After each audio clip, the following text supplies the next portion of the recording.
Hello, can you hear me, Derek? Yes, I can hear you. All right, perfect, thank you. Well, I don't know about that, but I'll do my best.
You fill one out. If you want to speak on public comment, we would ask you to fill out one of these forms. Anybody that's in the gallery.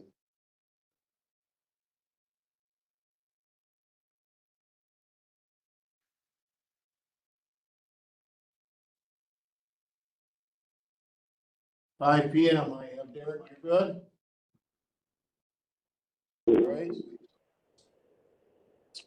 All right.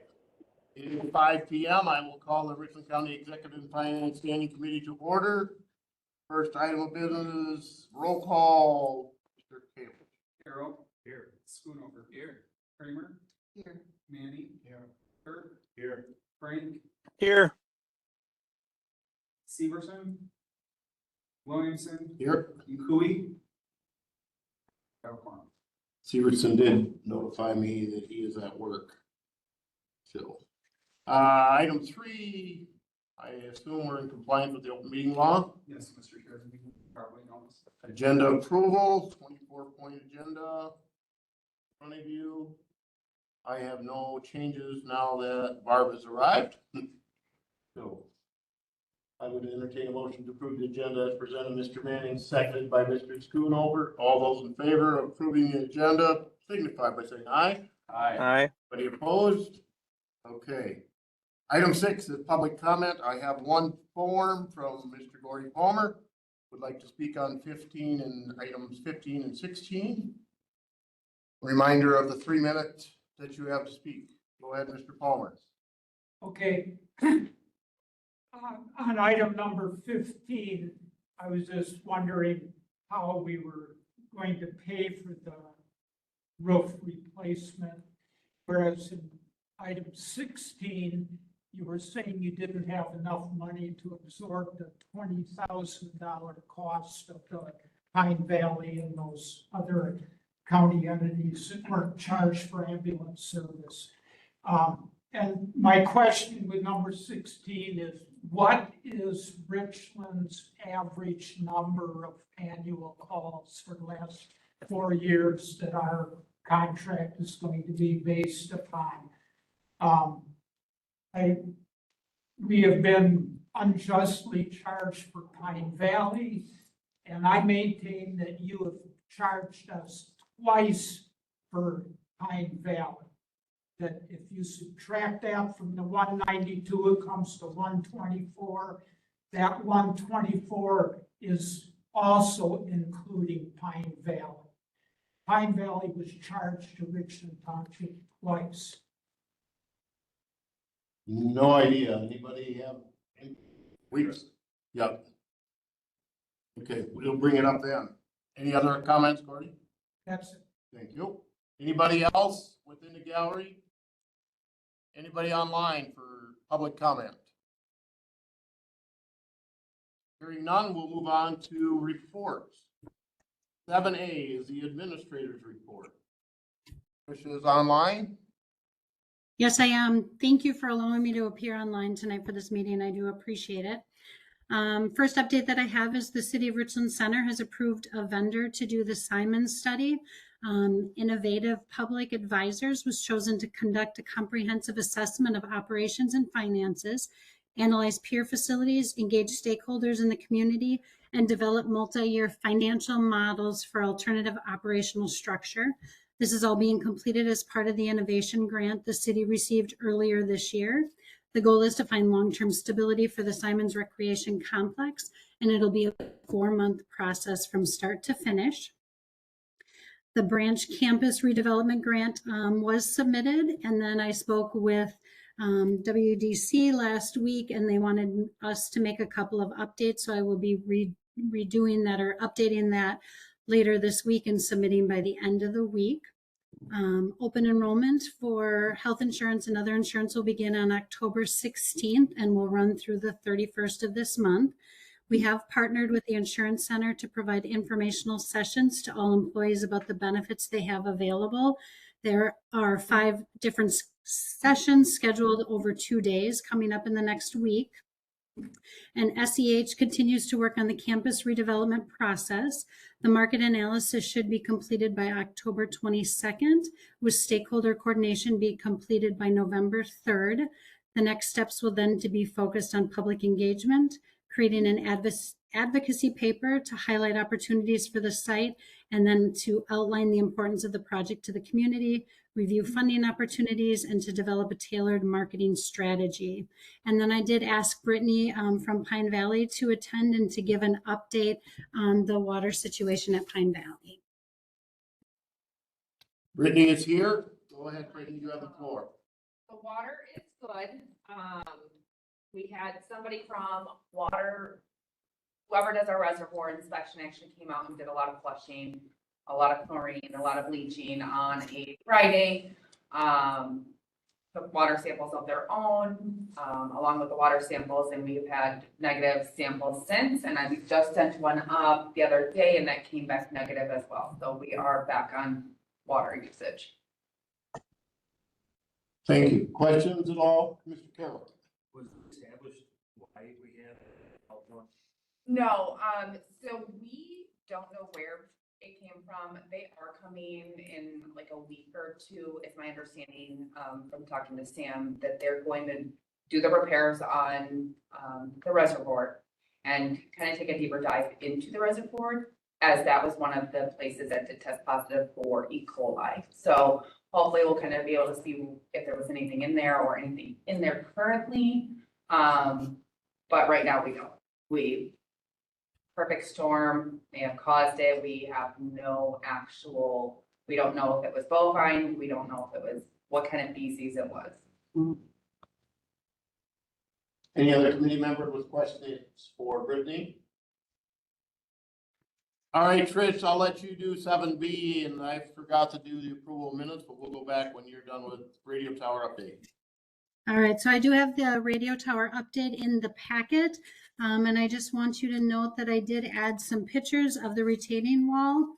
And then if you look at the change order on the bottom of the first page, they did do a breakdown of the cost of that retaining wall. So I know that was something that this committee had asked for, and we do have that in there. And if you have any questions on that, I am willing to try to answer them right now for you.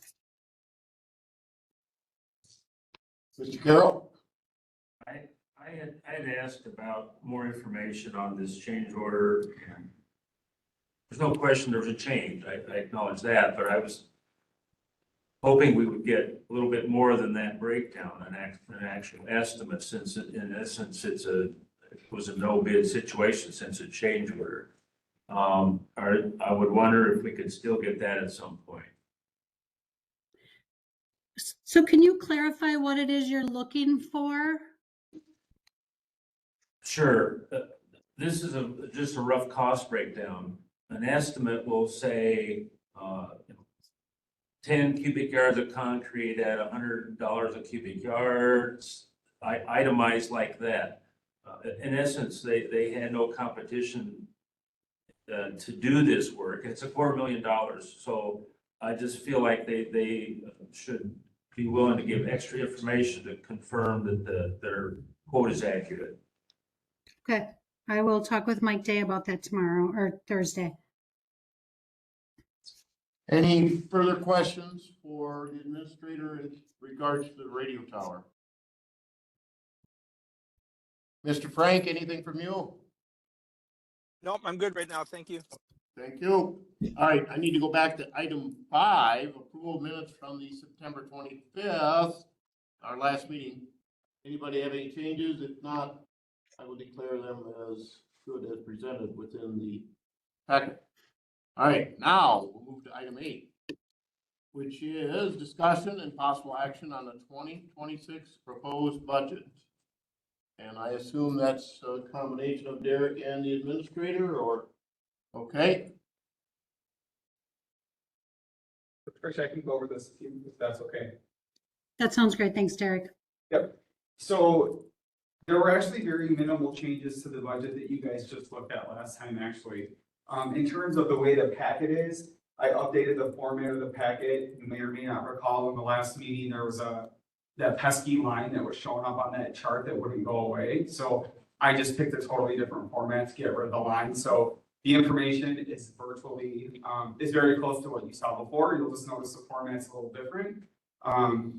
The only totals that changed, there were 2 totals that changed. One of them, and so I guess before I go on, this information in your presentation is, again, the summary of all those different documents I provided you for background information. When I talk about items that were changed, it's actually just in the revenues and the expenditures line. So without going too far into the weeds, this budget that I have before you is an increase in expenditures of $990.54. So what that actually was is last year, after the budget was adopted, on November 15th, we received a chargeback notice from the Department of Revenue for some tax chargebacks. Those were paid by the county, and because we had already adopted our budget and we're well beyond that process, the county essentially ate those charges of $990.54.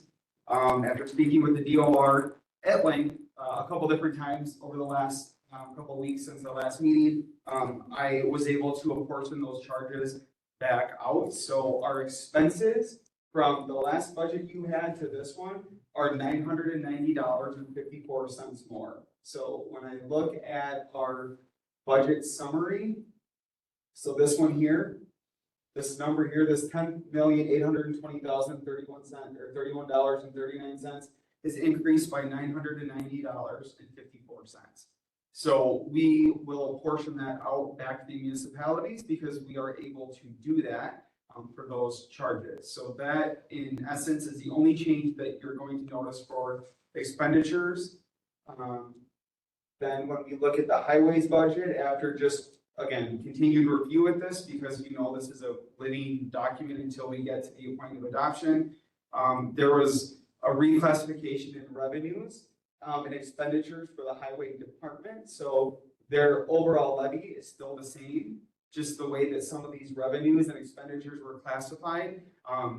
We modified that and changed it to a more realistic representation of what those are. So it doesn't impact the levy, it doesn't impact any of that. As you can see, they still have the same 1,663,500 levy. It was just a matter of recording those revenues and expenditures accurately. There's been a little bit of change in the way that the highway does their budget. They've been working with the consultant. So we just modified those numbers to accurately represent the activity they were trying to capture, which it was correct. It just, we changed it so it was more accounting wise correct. So all of that really does not impact the levy at all. The highway still has the same levy. Our expenditures just went up $990.54, which is actually taken out through the apportionment of the county taxes. So what this results in, and then we get to the budget here, is this is the resolution that we have for the budget adoption. County Board Chair Turk requested that I break that out a little bit so we can exactly see what this $10 million is composed of. So really what that total consists of is a compilation of a couple different things. Our allowable tax levy of $6,735,590. So that's straight from our levy limit worksheet, what we're allowed to levy. Also then includes the library tax levy of $209,465.64. So the county pays that. We then apportion that expense out to municipalities. We do the same thing with the bridge aid. And then this $990.54 is what was added from last time. So I did add that into this resolution and it updated that total apportionment, total of taxes that will be apportioned out through the tax bills. And the DOR just released their apportionment sheets yesterday and was able to enter those numbers into the apportionment sheets to make sure that everything jived.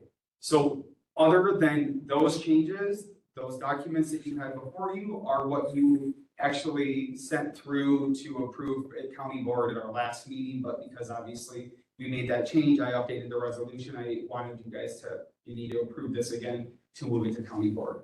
So your documents that you were given before, again, with the exception of the PowerPoint and the format changing, you'll notice with our levy by department, that number, these numbers are the same. The only total was actually an increase to the county treasurer levy because that's where that expense lives in the county treasurer's department. So it's in that general fund total basically. So our number here is just the $990.54 more.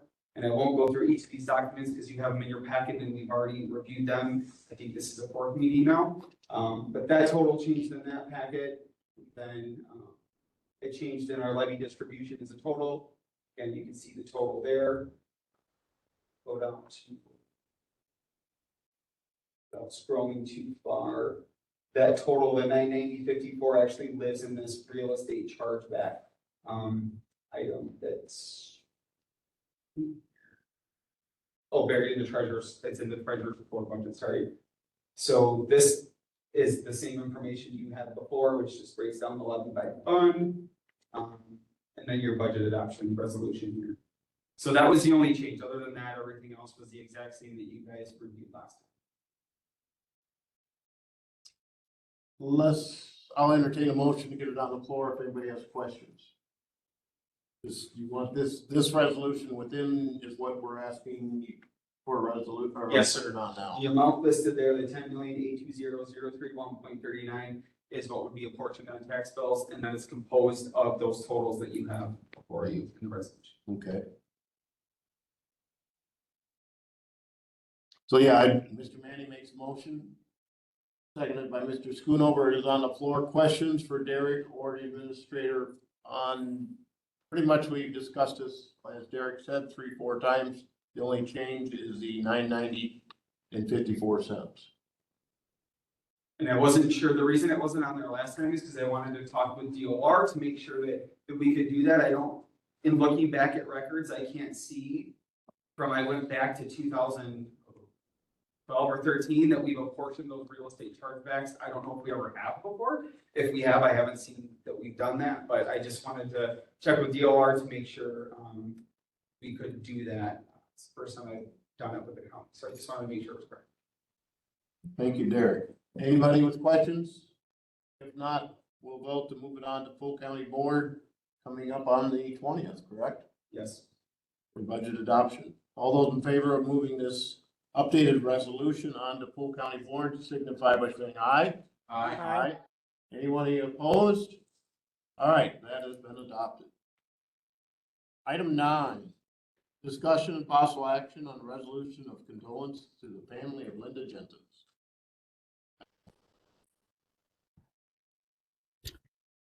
So this is something that Chairman Turk requested that we have on the agenda. Linda Gentis did pass away earlier this summer, and we do want to offer our condolences to her family, and this is the resolution we want to put forth. Good. Anybody, Mr. Turk would make the motion, I would second it. Anybody with discussions? If not, we'll move this on to full county board. All those in favor signify by saying aye. Aye. Anybody opposed? Okay, moved on. Item number 11. 10. Discussion possible action on approval of amendments to the countywide wage scale. Item 10. So one of the things that the board last year did with the new wage scale was to work with DDA, and have a third of the job descriptions reviewed and then really take a look at where our wage scale is.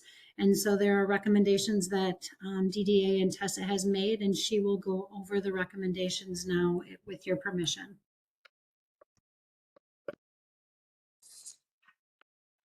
Perfect. Thank you, board chair and board members. In the packet, you'll see basically just our 2025 annual wage analysis. So our goal every year is to look at all job description or positions to the market. We're using the same benchmarks that we have used in the past. And what you see in front of you on page 3, the market analysis, are all the jobs in the county that at least have more than 5 data points. So if a job is not on there, we still have data for it. We're still watching it to the market, but it just doesn't have enough to be statistically significant. So basically the chart or the table reads your position, your min, your max, the benchmark average minimum, benchmark average maximum. We put the actual in there. And then basically where you are to the market. Anything in pink is more than a 10% deviation. Anything in green is more than a 10% deviation above market. If we were asked where we're calibrated today, you're about 4% above on the mins and 4% under on the max. You do have a tight wage range. And that is part of that. And again, we did a lot of work the last year to get all new job descriptions and put them into here.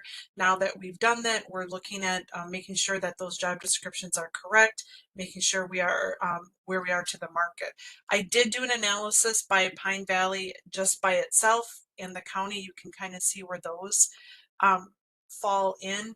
And then like County Administrator said, we did review a third of the job descriptions, and they are on they start on page 10.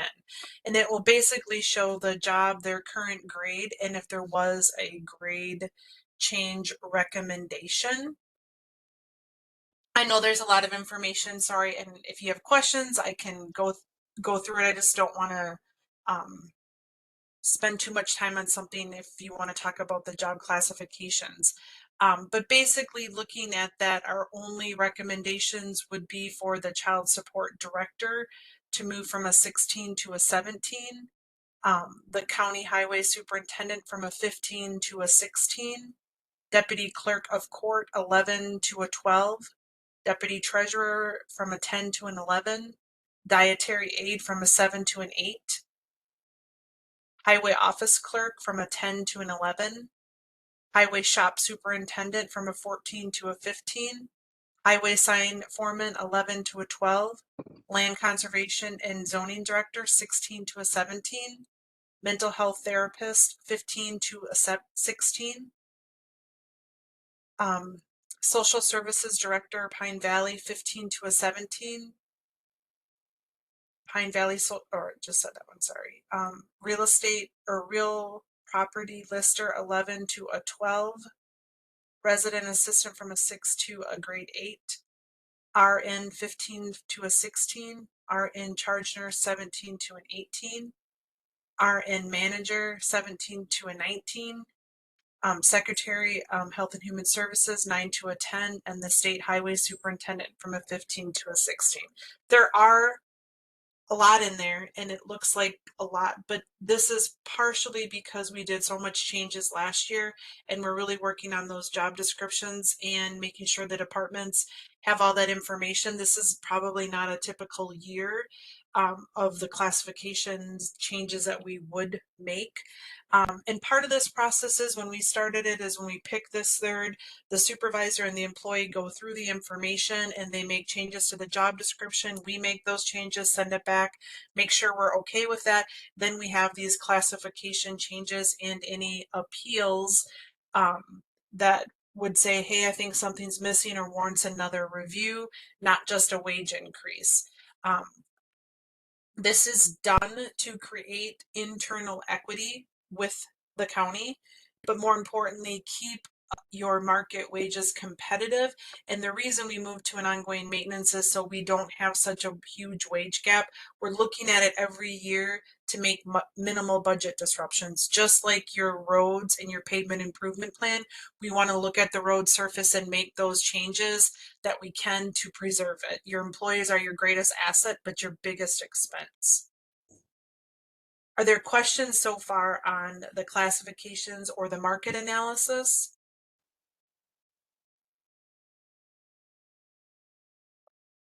Anybody, questions? A lot of data in there, Mr. Carroll. After going through this with us, do you feel like the benchmark entities is still the best choice, or would you think about changing that? No, I think they're good. I mean, they were chosen for a reason, and it's nice to keep the same one so you can kind of make sure you're checking and balancing. I mean, the market definitely is doing some changes.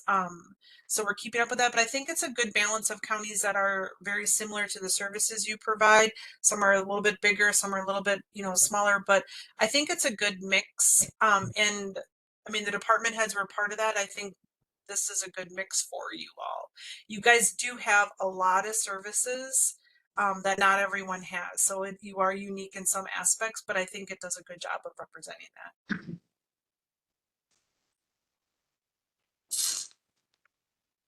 What else, Tessa or administrator, do you need from us tonight? Well, one of the things, do you want to go ahead, Trish? Oh, I was just for information. Nope. The one thing that we wanted to look at for 2026 recommendation is, again, you're about 4% above on the min, 4 below on that max. You have a step increase, like your steps go for a 2.75% increase. When we did this, the board was committed to paying fair and equitable wages.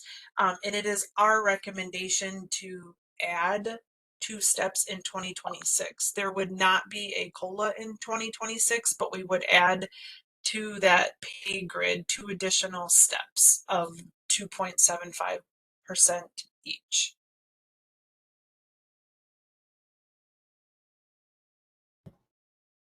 So the two things we are going to be asking this committee for tonight is number 1, to approve the new wage scale, and number 2, to approve the reclassifications that were listed earlier by Tessa.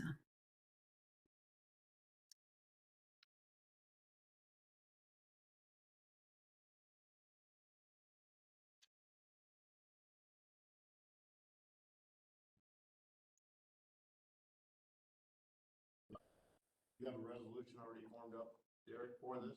To approve the wage scale, the reclassifications as presented. Okay. I'll entertain a motion and then we can see if we have any other discussion on it. Mr. Schoonover makes the motion to approve the reclassification and the wage scale, is that correct? Yeah.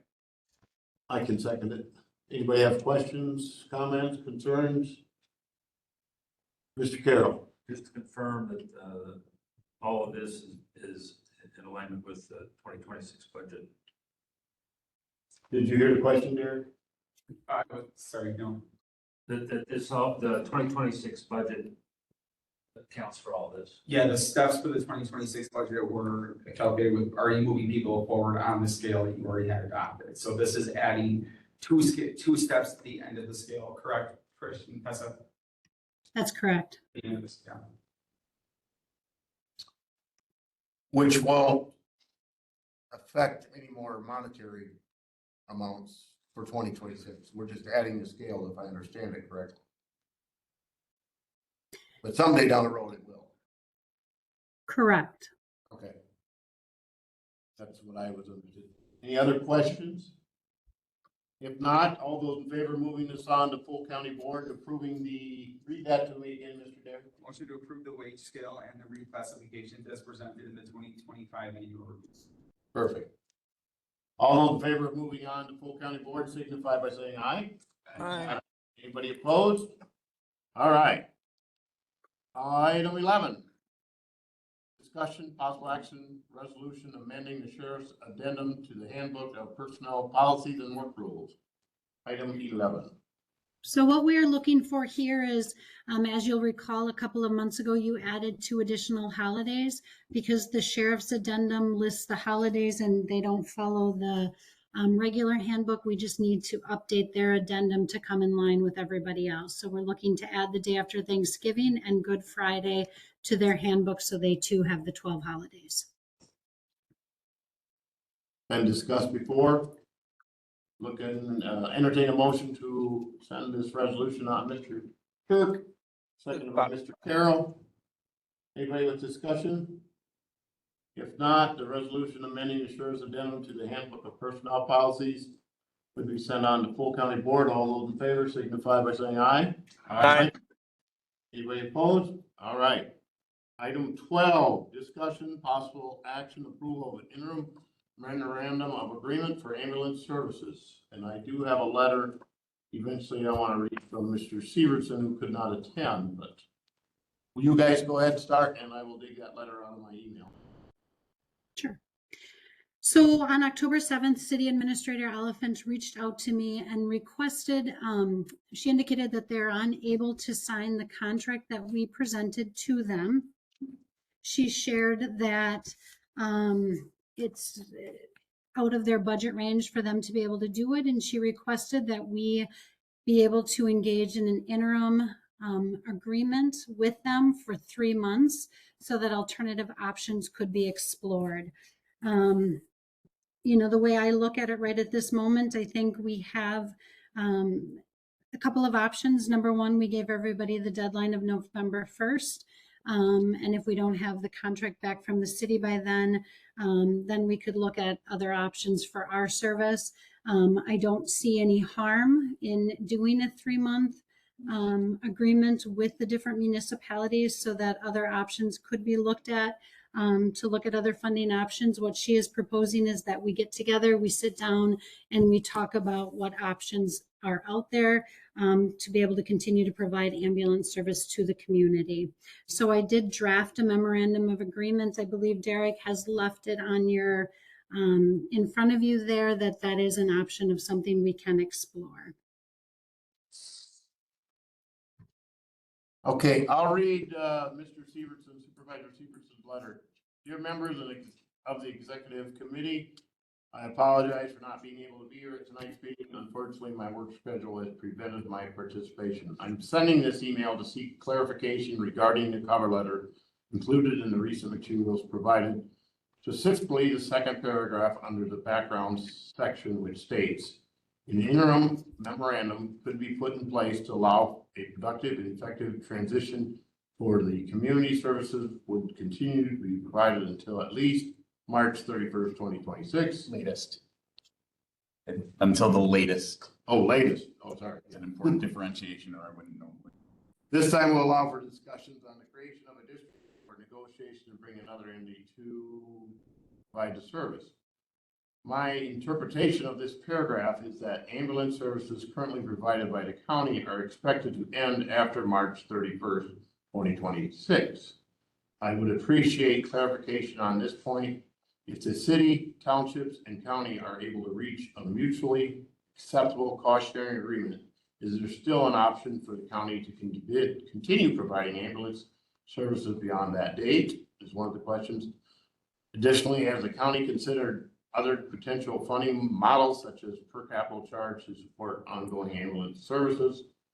I know a few years back, this very discussion had happened and was explored prior to our current administrative leadership and county clerk positions. I do not know, there may be funding options available to us that have not been explored by the committee or county board. I feel that we are acting way too fast on this matter just to get a budget passed. I know there have been discussions amongst local municipalities to explore options as well, and I feel we should work with them in a professional manner other than with iron fists. Thank you for your attention to this matter. I look forward to your guys' response. From Mr. Severson. Okay. So on this, we need to, Trish, you said you had 2 or 3 different options. I mean, this was one option you were thinking about. This is one option that I was thinking about.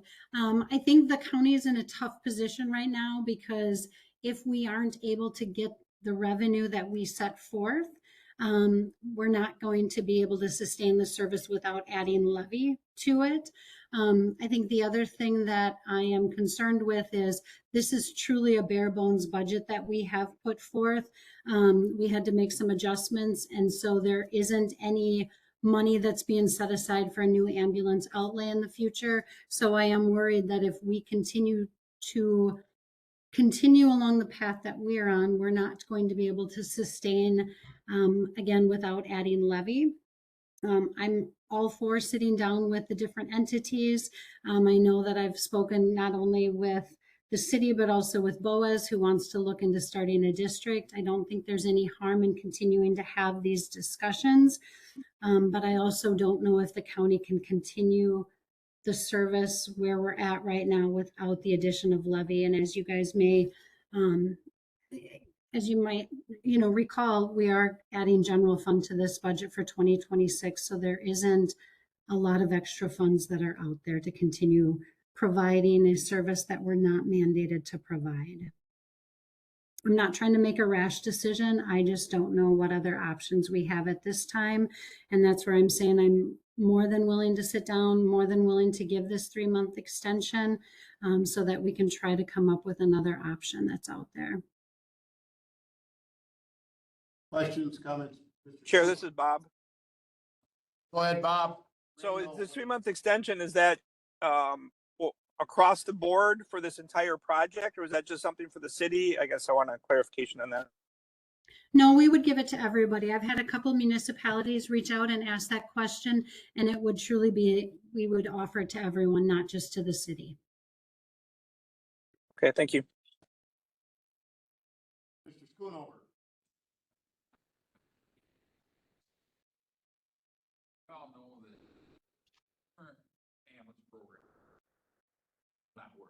We can't hear who's speaking.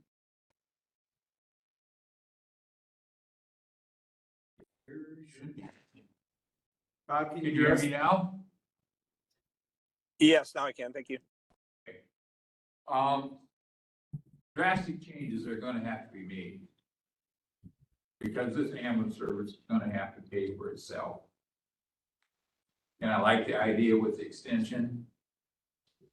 What I would really like to see is, maybe we should have we ever brought this up to the entire county board to see if we want to continue with an ambulance service?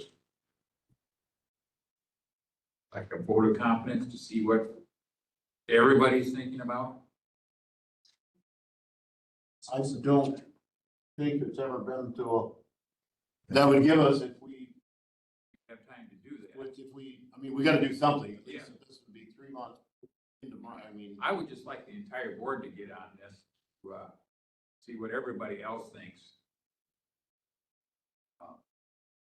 Before we make radical changes to the program. That are coming.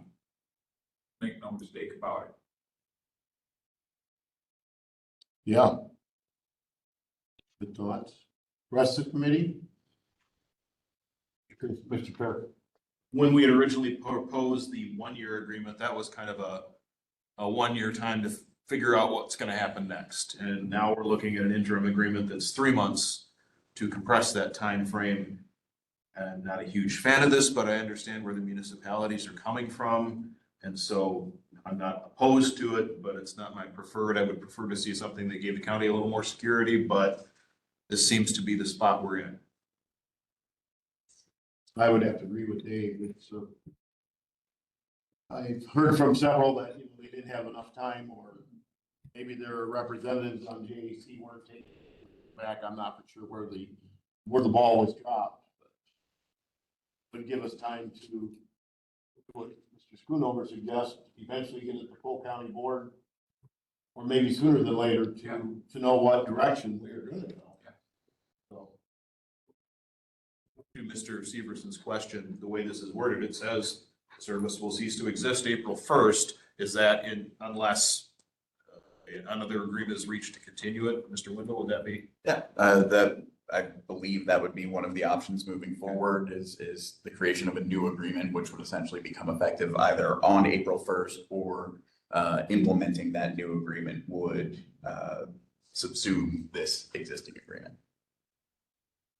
But either way, the previous resolution that had been done like 14 years ago, that one's done now. Yes. Yes. Steve, I have a question. Yes, Mr. Carroll, sorry. Let's say it does end. Do we have any idea if there are entities out there that can provide that service for any less? Do we know what the market is for those kinds of things? Does anybody know? I don't think it'd ever be less because these people gotta make money too. Well, I guess that's kind of my mistake. There are private ambulance services that provide service. We've used some of them for backup when we've been short crews. But the viability of them coming in, taking over, I don't know what their costs would be. I don't know what anything like that would look like, but it's certainly one of the options in a list of things.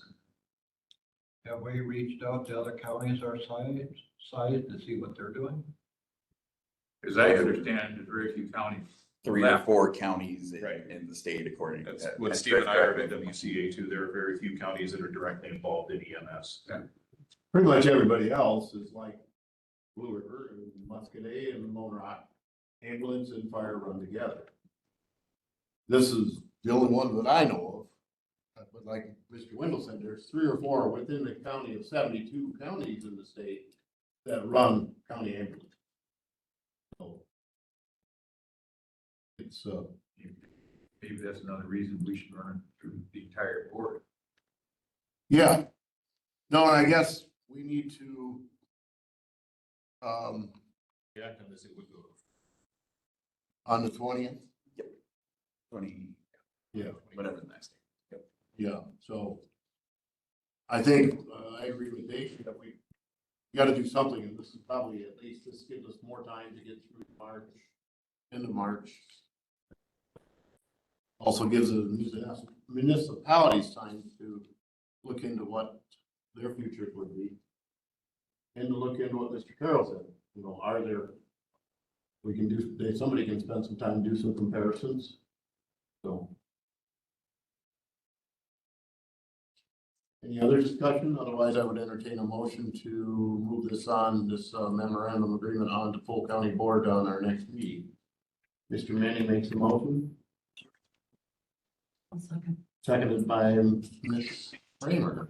Further discussion? Chair, this is Bob again, if I could just interrupt once. Go ahead, Bob. Yeah, thank you. So are there any benchmarks that are going to be set as we get closer to that March 31st date? Are we going to just let this go until March 31st? Or are we actually going to set some benchmarks that people need to get some response or some ideas back by certain dates and times? I just don't want to see this go and all of a sudden be another crisis. In communications I've had with the city is I let Ashley know that I would be connecting with her on Thursday when I am back at work about what this committee determined. We do have in the agreement that the committee that is going to be set up has to be confirmed by county board.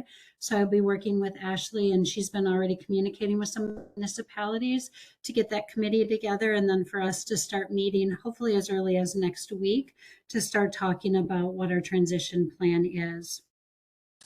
Fabulous. Thank you very much. Those are great goals. Thanks. One of the things that I do want to bring up under the memorandum agreement that we have in place, it does say under number 4, Richland County EMS will no longer exist on April 1st, 2026. Based on the discussion you guys have, I'm assuming you want to have that taken out of there.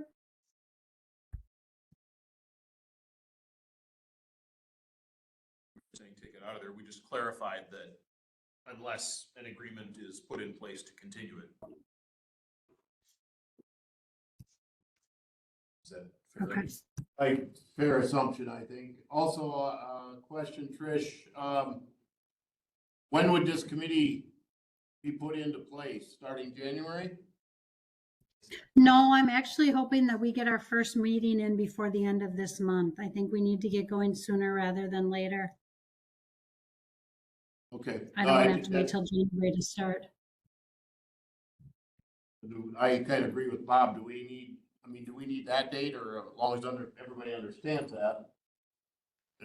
I'm okay with that, but everybody else is. Okay. Yeah, this is Bob again. I think the plan sounds great, and I think it's being aggressively sought after. And thank you, Trish, for putting that together. Mr. Carroll. So things don't work out and things we do end that service. How many people get laid off? I'm sorry, what was that question? I didn't hear you. If things can't be worked out and the county does end its service, how many people would be laid off? Barb, you can correct me if I'm wrong on this, but I think there are 8 full-time staff at the ambulance service right now, 5 part-time staff, and then there's on-call staff. You said 8 FTEs? 8 Yes. and 5 and part-time? Is that correct, Barb? I think it's 7. 7? Because your director spot is now. Okay. 7, 5. Further questions for the administrator? Nothing? Do I have a motion there? First by Manny. All right, all those moving this on to full county board, the memorandum agreement, which would end if something else comes in place on March 31st, 2026. Signify by saying aye. Aye. Anyone opposed? Okay. Item 13 is discussion and possible action approval of EMS handbook and addendum changes. 13. All right.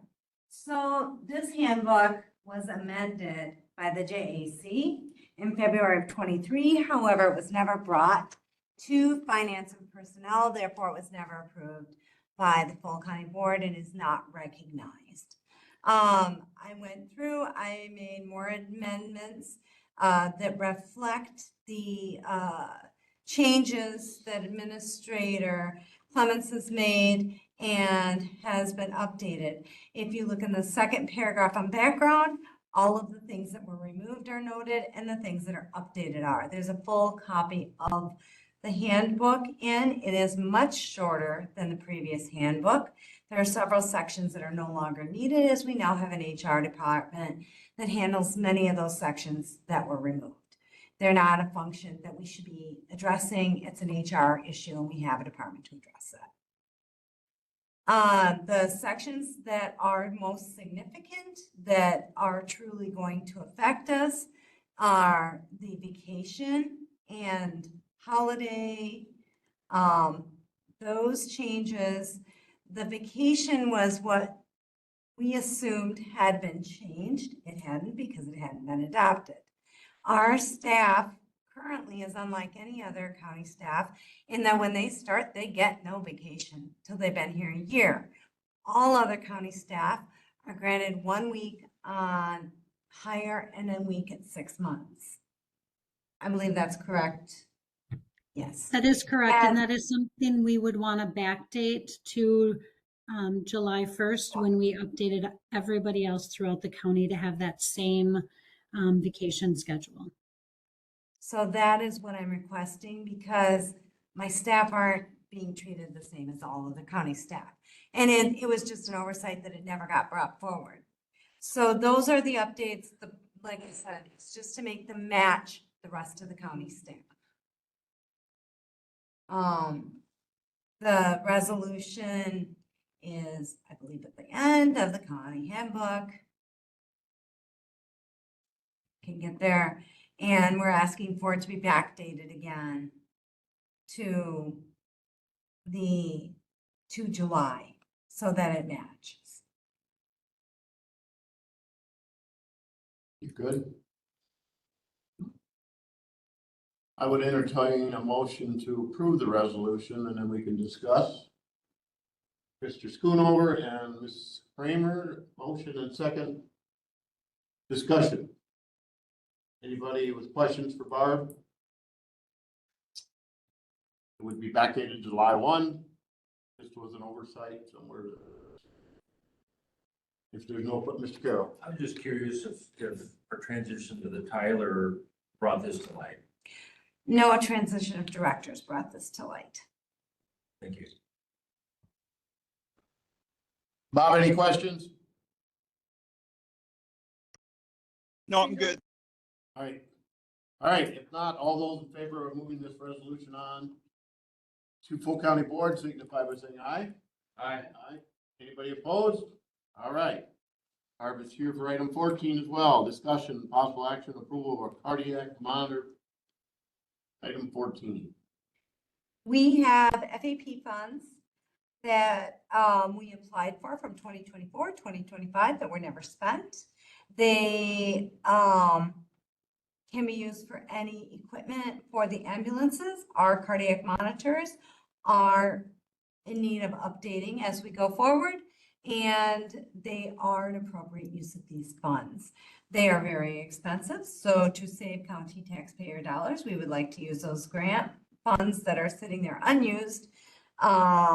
We have enough to cover the $44,000 for the cardiac monitors and accessories that are needed. They have a case and things such as that.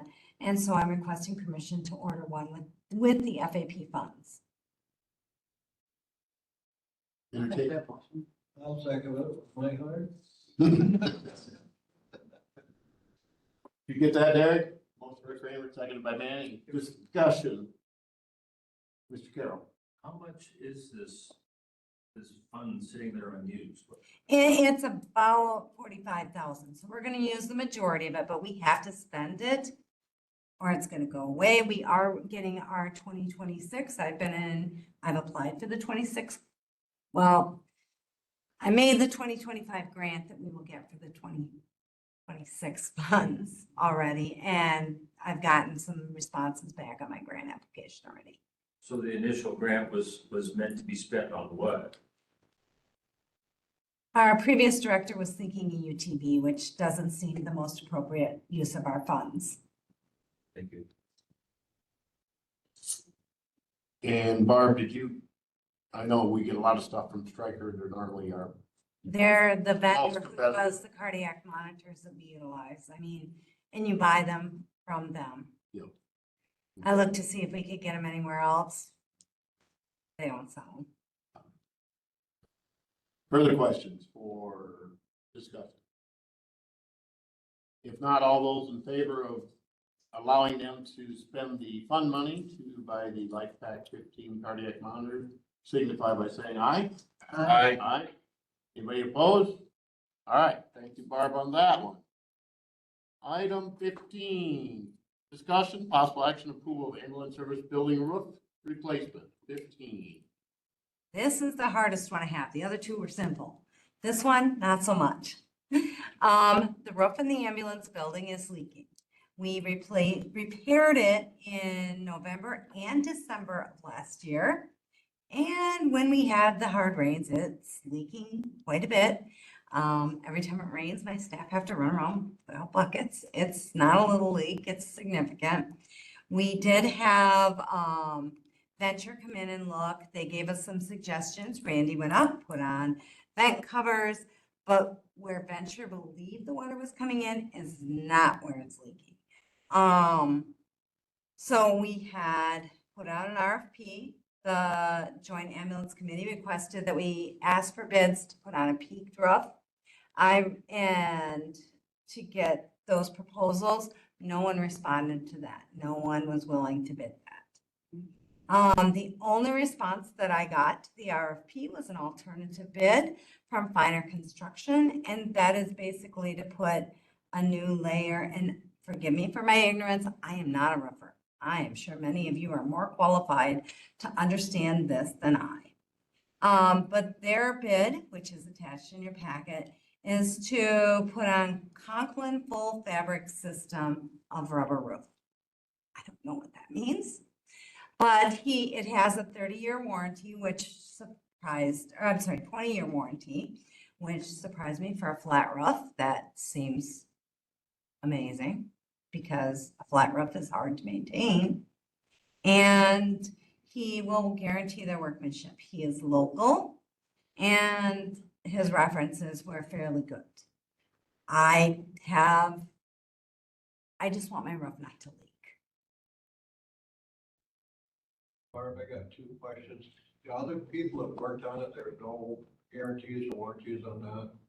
And in the past, we've talked about putting a gable roof on this. Yes, and that's what I requested in the RFP and nobody would bid it. What kind of money was that versus this? This is a lot of money, and to me, it's not a permanent thing. No, there were no bids, even in the past. The bids that came back were like from 210 to, I think the lowest was 74,000, and those were not for gabled roofs. Yes, sir. I'm just wondering in terms of when we put out RFPs for things like that, how wide a net are we casting? I placed it onto VendorNet, which is a statewide bid site, which is, and I placed it on our website, which is part of our requirement. But the VendorNet goes out statewide, and that's the best I have to place it. I don't know where else to place it. To catch more. I just wonder if there's Yeah. contractors out there that aren't on that net, might still be viable. Mhm. When was Finer thinking of doing it? In the spring, is that, I'm reading, they did a thermal scan, they themselves did the thermal scan? Yes, he came up with. Was not part of Venture's work. And they would do another one in the spring. It looks like they were planning on probably doing the work in the spring. I believe so. Because it's probably getting too cold for those Conklin roofs. I'm a little bit familiar with them, but I'm not, I'm sorry. no, they're well used nationwide, but other questions, I kind of agree with Gary, but if you've already sent it out and nobody wants to bid on a gable roof.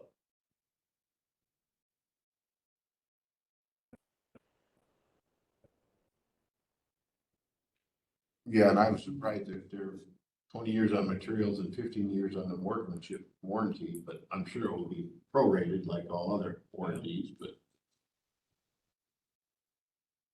If something would happen, Barb, if we would be signing the contract now, I'm just thinking here if I believe it would be Trish. Trish, if say March 31st runs around, is that what our date was? And we decide to sell the building, are we still got to go through with the roof repair with this contractor if we sign a contract with them? Depends on the contract. True. Mr. Wendell said it depends on the contract, so. Yeah, and I would agree with him on that. Maybe it's nothing to worry about. If you're, Are you looking to pay for this under capital improvement funding? So this would be covered, yeah, probably some capital improvement funds that we have set aside. But I do want to note that this would be county funds that would be used and not ambulance funds that would be used to repair the roof. And so when we talk about the ambulance service being self-sustaining, this would kind of be contrary to that. I personally hate to vote for anything with one bid. If it'd be just a flat roof or gable or whatever, I'd certainly like to see more than one bid. I don't know what else. Can't force people to bid. No. Mr. Carroll, comments, Well, thoughts? if Fire couldn't get to it till spring, I wonder if we can't try once more to look for somebody that would do a gable. Got a little time. Would it work if we put it in the local papers? Oh, Barb advertised locally, right? Just on the website, I Oh, on the didn't web- say, I mean, we can put an ad in the local paper saying, please see the county website for details. I mean, I'm not opposed to that. It just might get us more. I don't think that a gable roof is gonna be any less expensive. I anticipate that being higher. But it Right. would be a better choice. Permanent. Yeah. Chair, this is Bob. Solution permanently, but. Mr. Frank. Bob, go ahead. Yeah, I know that the high school and other projects in the area and roofing have been done by, not sure who did them, framers or different companies. So I'm really surprised we didn't get anything. Is there any other way we can reach out to some local people who had roofs done? Like the high school, like some of those, and see who did those to follow up? Because having no bids that's a tough decision. I can do that if you'd like me to. I don't have any problem doing that. I don't really know who to reach out to. That's more of the problem is I don't know who, but if the high school has, I'm happy to reach out to Brian. I think that is a general consensus, 2 or 3 of us are. If they weren't gonna do the work till spring, I agree that, I mean, I do that every day. I get bids, multiple bids on pretty much everything for Hartson Brothers, but, it's tough. Sometimes it's, not touching that, but. Again, too, even if we don't, we still own the building.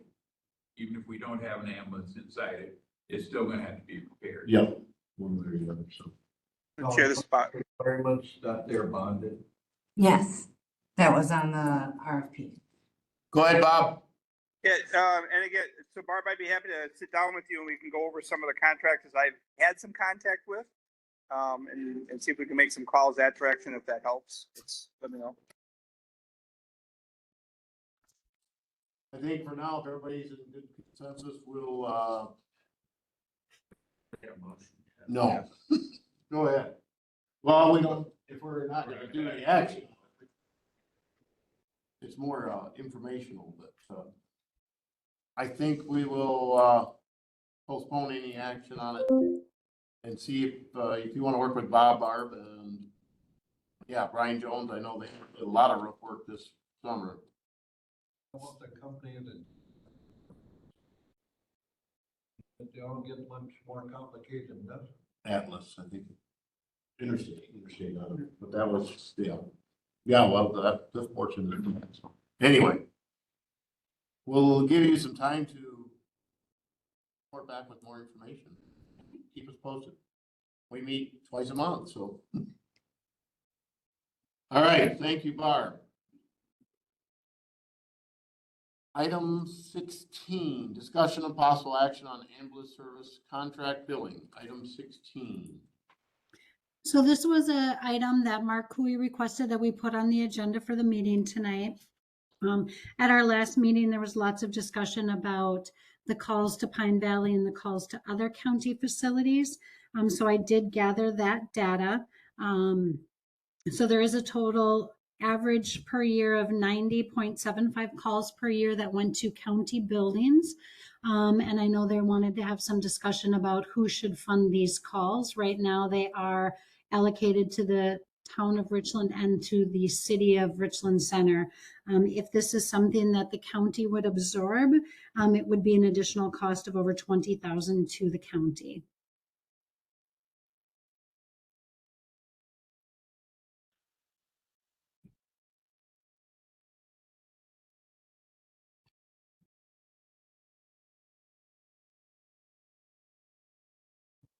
Thoughts, group? Mr. Carroll. My take from this is basically the ambulance situation, as bad as it is, it's even worse.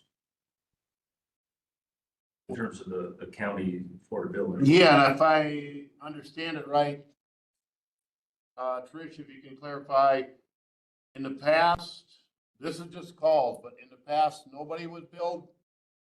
That's correct. I had misspoke at our last few meetings. I just, again, assumed incorrectly that others were covering these.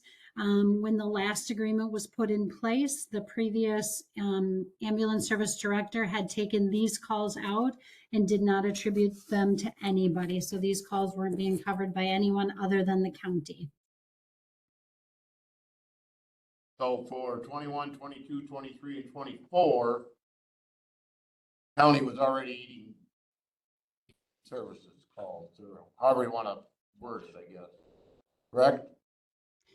Right. So in the previous agreement that is ending at the end of this year, those calls to Pine Valley, the courthouse, community services building, the highway shop, the fairgrounds, those were not in any of the municipalities' counts, and those were the responsibility of the county. But I want to just highlight, though, that the county does not have an obligation to provide ambulance service to the community. That's the responsibility of the townships. The county didn't allocate money specifically to pay for those calls. It was just absorbed into the cost of the ambulance service, correct? That is correct. But right now we have a bare bones budget and there isn't an additional $20,000 that we can pull from to cover the cost. So that would be, we would have to make some adjustments to the budget or figure out where this money was coming from. And with our aging population, I don't see call numbers going down. That's correct. You know, one of the things that Barb, Brittany, and myself did was sit down. We talked about the calls to Pine Valley. We talked about if there was ways that the call volume could be decreased. But there is an obligation that we do have to, you know, provide safe transport to individuals who are there when they have a change in condition and need to go to the hospital. So there are times that we are required to have them go via ambulance. So from us, you're looking to see. I'm putting this on the agenda because Mark Cooey requested to be put on the agenda because he felt that the county should be covering these calls. Mr. Carroll. Basically, this committee starts trying to figure things out. This is one more line item. Did you hear Mr. Carroll? Not well. basically he said the new committee that's gonna be formed, here's another item for them to work on. Are you good with that? And it is something that they can work on, but from what I'm hearing, they are not open to taking on these calls. And I think that we need direction from the board on whose responsibility these calls are. If they're going to be on the county, then we have to figure out how we're going to fund them.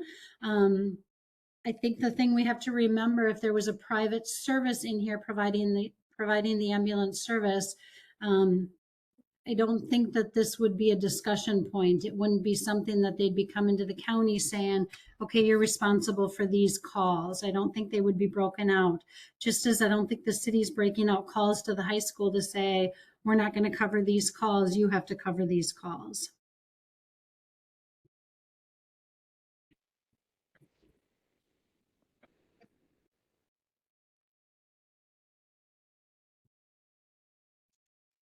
No, if she's saying that if a private ambulance was here, they wouldn't come and say the county has to pay for each call to Pine Valley. That's what she's saying, not that, and that's what's happening is that because the county owns the ambulance, the inference is that the county should pay for those calls. Where if it was any other ambulance service, ABC, Yeah. they wouldn't be coming to the county saying, pay us for those calls. They'd be charging time. Because it's a county-run facility. Yeah. Or to the jail. The jail does pay for inmates that are ill in the jail when we come. They do pay for those calls, but that's for the medical billing of those calls, not for the response. And that's part of what's causing this problem, if I may. Mm-hmm. If we were billing per capita, this problem goes away. This problem is because of the model we run on.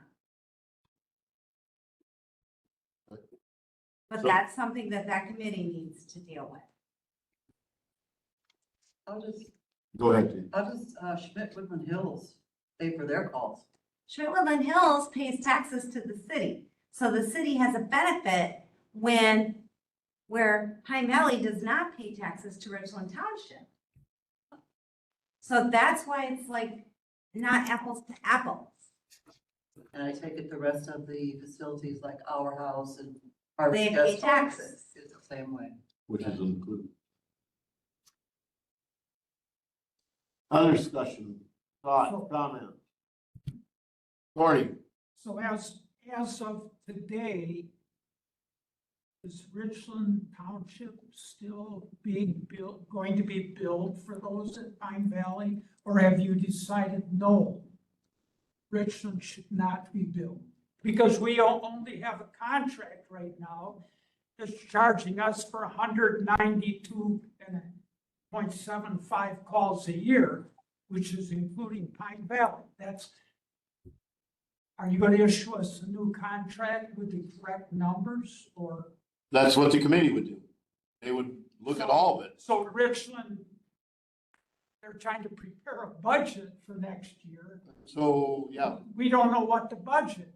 I mean, it's a big difference, $43,000 versus $9,600 the year before. understood. So, yeah, that's why we have the direction we're Committee- trying to get, so. County, make up your mind soon. Comments? What do you guys think?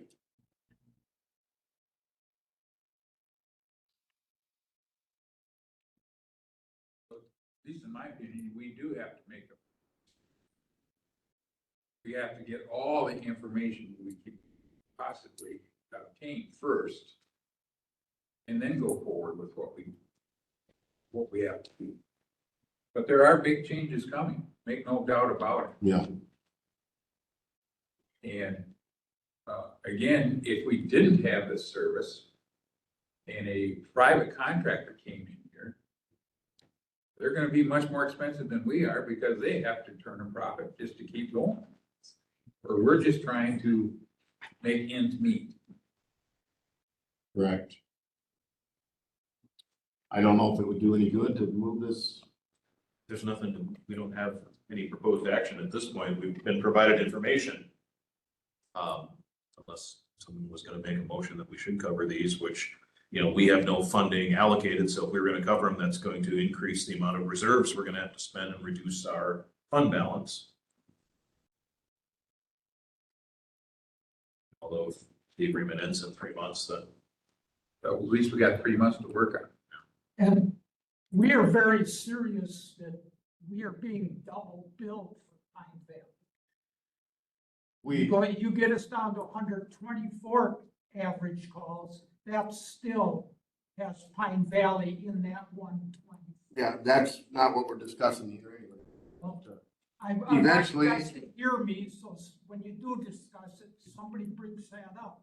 It doesn't. Well, I'm sure there'll be a representative from Richland Township on the new committee, so will be part of it, but. Mr. Carroll. And though, we're talking about how many calls and was it this or that? The real question is, I want to see the billing. I mean, apparently, we weren't billing them, if I'm understanding this correctly. And so, there's gotta be some billing data. Well, that's what I was wondering, if even if we go to our next meeting coming up in October, we'll have a little more information.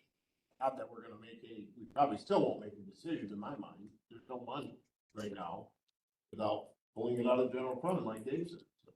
I guess what I'm saying is, it sounds like we've been absorbing this all along, the county has. the ambulance service has. Ambulance service. And so, sounds like Richland Township was not getting dinged. Is that the fact? I would like for someone to actually look at the actual billing data, to say, who paid these? Right. I can't tell. No, Richland didn't pay before, but the new contract, which we're supposed to sign, that's it's paying for. Correct, but the question was, and I agree with Steve, I would like, and look, same question Gordy has. The numbers, the difference between your 192 or whatever your numbers you're telling, I would like to see that in a spreadsheet of some type, just so we can. What you're telling us is Greek to me, so we have it in front of us within our packets and say, yes, Gordy's right, no, Gordy's wrong. Like Barb said, they're not being charged, but the ambulance has been absorbing it. If that's the case, now it's averaging 20,000, say 20,000. Well, that's $20,000 that was not, should have been going towards new ambulances or everything within your function, but we're finding it. Go ahead. Isn't that what it says in the first paragraph of the background, and what Tricia said before, that she had misspoken before and thought that it was being charged to Richland Township and Richland Center? When I read the first paragraph, it says that according to Mr. Gudgeon, that no municipality had been billed for the calls for Pine Valley before. That's how I read it. That's Right. correct. Right. That is correct. That's the way it was. Yet I thought there was an earlier email that, how that was. Yeah, it never happened. Yeah, so anyway. All right, well, we can ask for more information to be put in the packet so we can discuss it and it be on the agenda probably, Derek, for next meeting this month. At least we'll learn a little bit more about the whole works. And that committee needs to start quick. Yes. So, all right, and that'll be, I don't know if that'll start with us. That'll be agenda item for that committee, but I guess we can, when we get to the agenda items, we can talk about.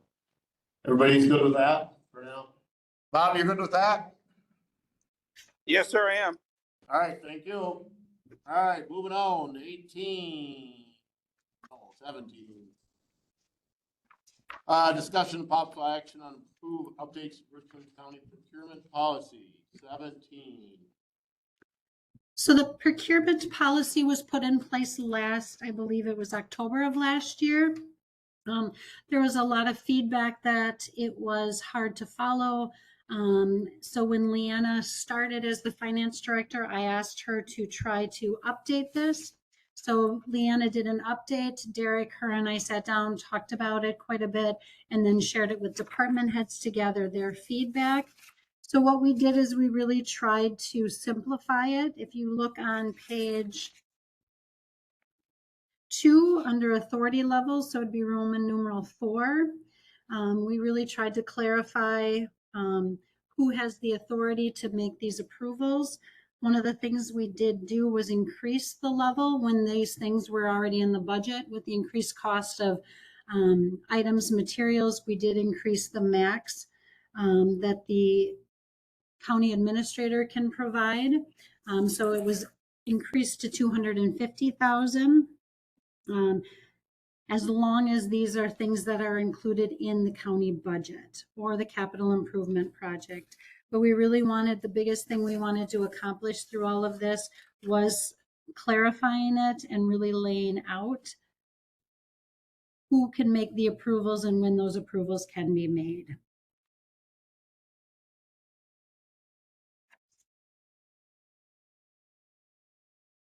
So we're looking for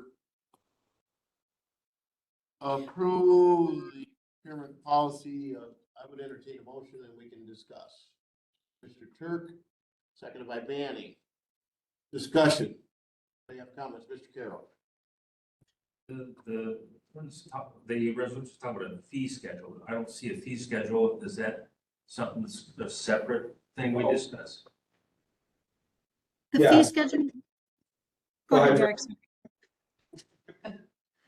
So this document was put in there for reference because when the first procurement policy was adopted, it was labeled as an ordinance, but it actually wasn't adopted as an ordinance.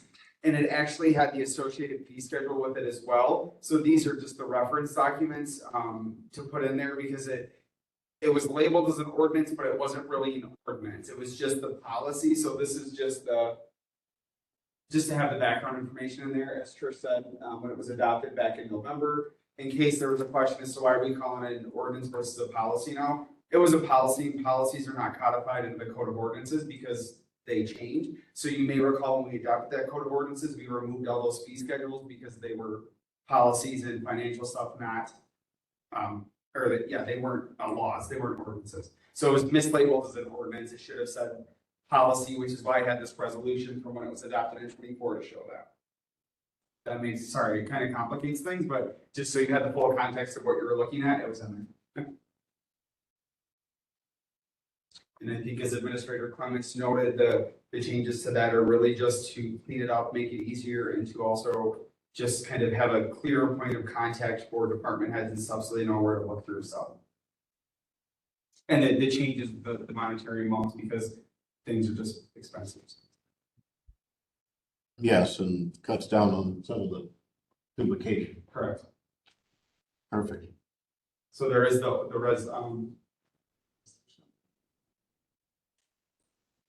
I think it's, yeah, you got a resolution in there. yeah, update it. Any further discussion, group? Not all those in favor of moving the resolution on the full county board to update procurement policies, signify by saying aye. Aye. Aye. Anyone opposed? All right. Item 18, discussion and possible action on the demolition of campus buildings and associated cost. Item 18. So this is something that started with campus reconfiguration last month, and it was asked at that time to bring to executive and finance. So what we're just looking to do is get permission to solicit bids for the demolition of 2, possibly 3 buildings to be able to take a proposal to the full county board.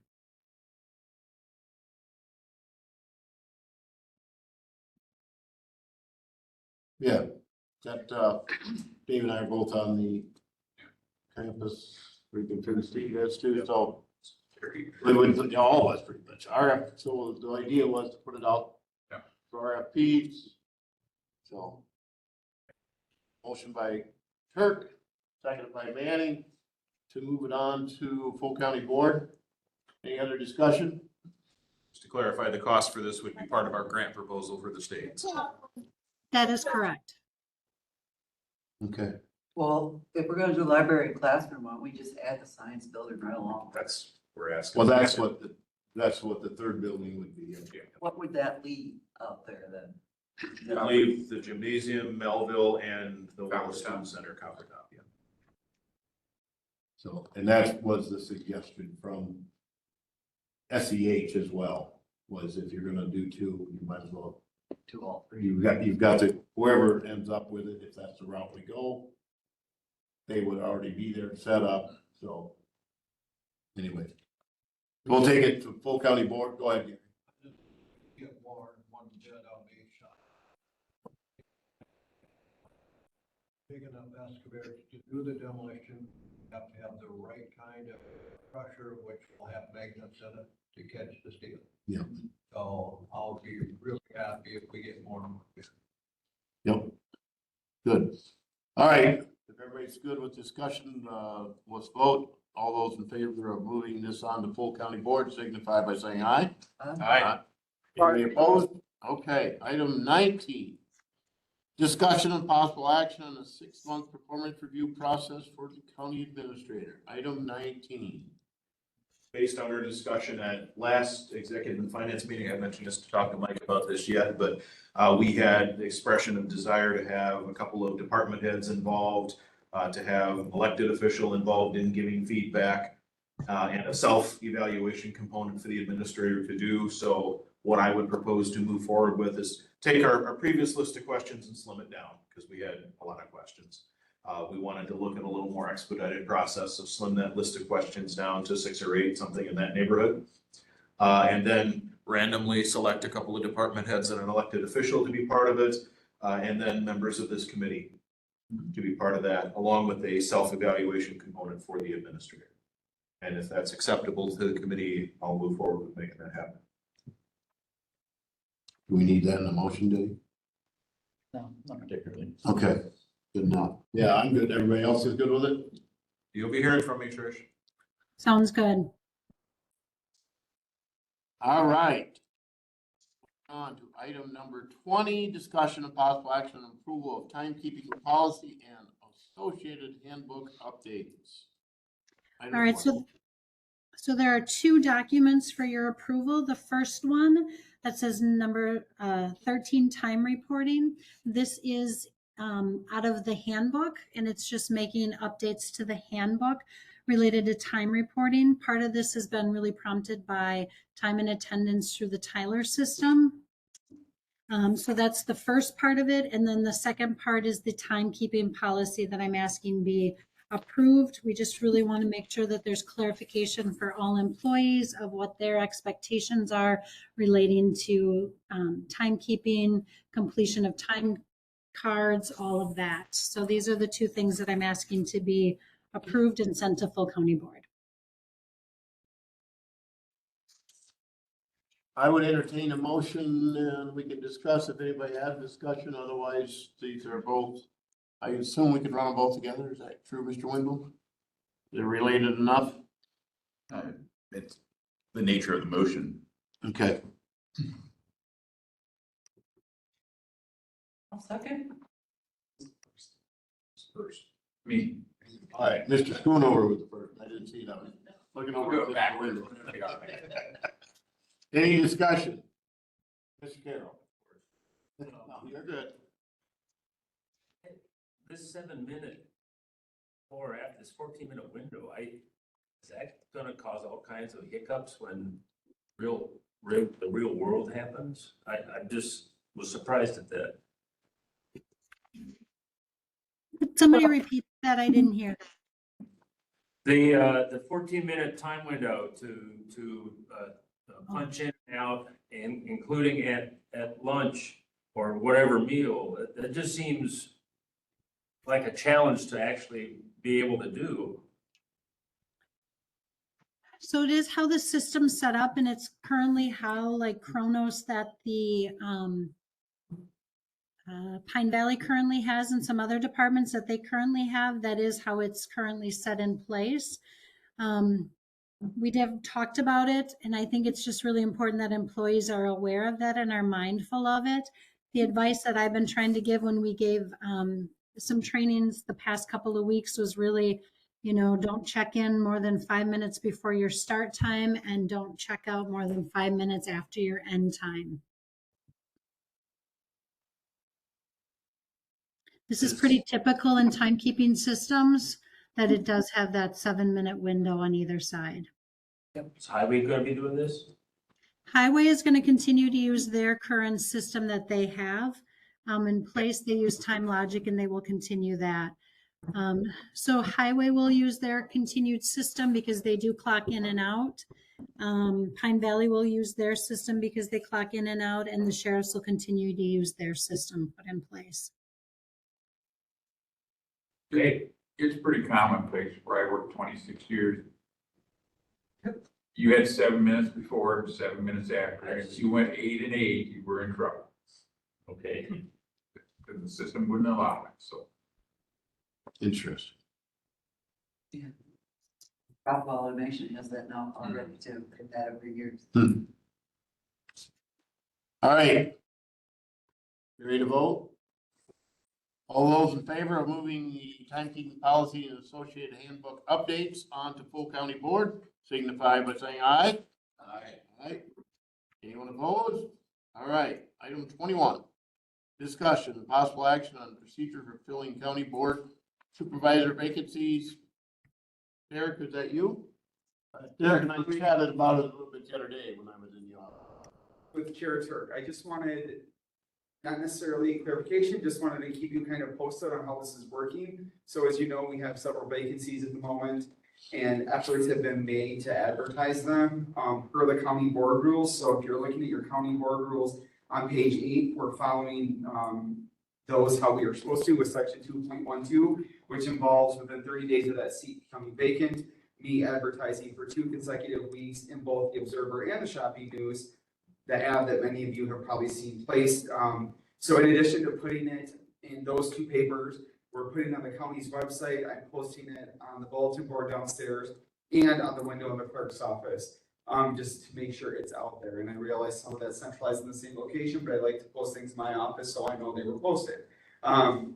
The question comes is for some of these, we've advertised multiple times, at least twice, and we're still getting no response. So I always call Chair Turk and say, hey, do you want me to run this again? And we have ran it a few times, but I'm just concerned that we're spending lots of money to spin our wheels to advertise at the same spots.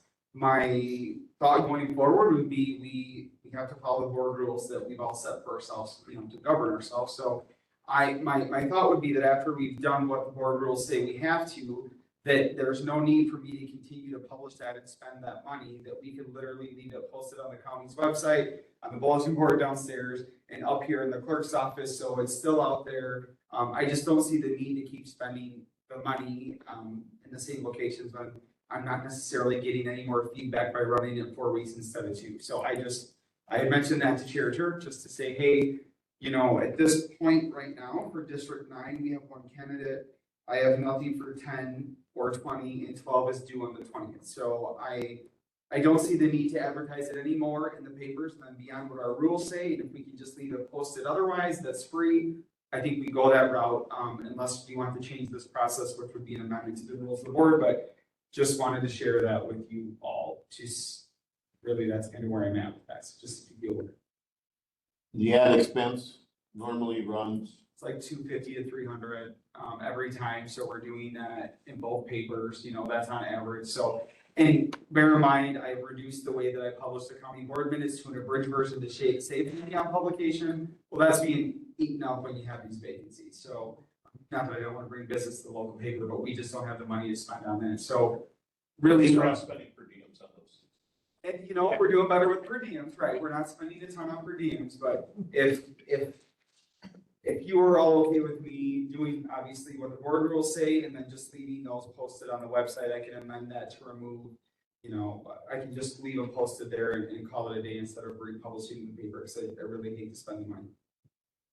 From what I hear in the public, most people know it anyway.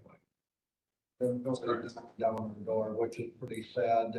Maybe we need to raise our wages to $30.25. Or is it because they know, you know, election year's coming up and they make like They may just wait, take papers. The last election cycle, we had how many seats that nobody ran for? 3 or 4, and then we had some registered write-ins coming, but there were vacancies. We came after the election, we had full vacancies. Yeah. Do you need any action from us, Derek, to move it on? Do we need to move it on a full county board, do you think? I don't necessarily think so. I think Okay. we can have a consensus that once I've advertised per the board rules, that I will just be posted until filled, or unless you guys decide to do something different. I just don't want to have to publish it in the paper and keep doing that. So if we're okay not doing that, that's really all I just want clarification on. Correct. Consensus is, we're good with it. Perfect. Thank you. You're welcome. Any correspondence? Item 22. Okay. Future agenda items. We want to have more information on the ambulance calls and stuff like, mainly Pine Valley, that issue that. And maybe an update on how we're going to, how or who's gonna put together this new committee for this group. So, as soon as possible. Whether, if that's gonna be us or not, Mr. Carroll, you go. Well, finish yours. No, I'm good. No rush on this, but at some point, we should stop and look at the comprehensive plan, say, are we doing what we said we would do? Well, and financial, maybe where we're at with the dollars and cents on that radio tower project. Or not so much the tower, the whole update, 911. That'd be another one. Yep. Yeah. Because, Updates on the ambulance building too. yep, ambulance building roof, if we've got any more information than she what's presented tonight. Anybody else? Think we're good. Mr. Manning, seconded by Mr. Carroll. All those in favor of adjourning until, I think it's October, I looked it up, what, 27th? It's October 27th. October. At 5 p.m. Yep. Adjourning until October 27th at 5 p.m. Signify by saying aye. Aye. Aye. Anybody opposed of adjourning? All right. We are adjourned at 6:32 p.m. What time does the Brewers play? 7:08. Okay.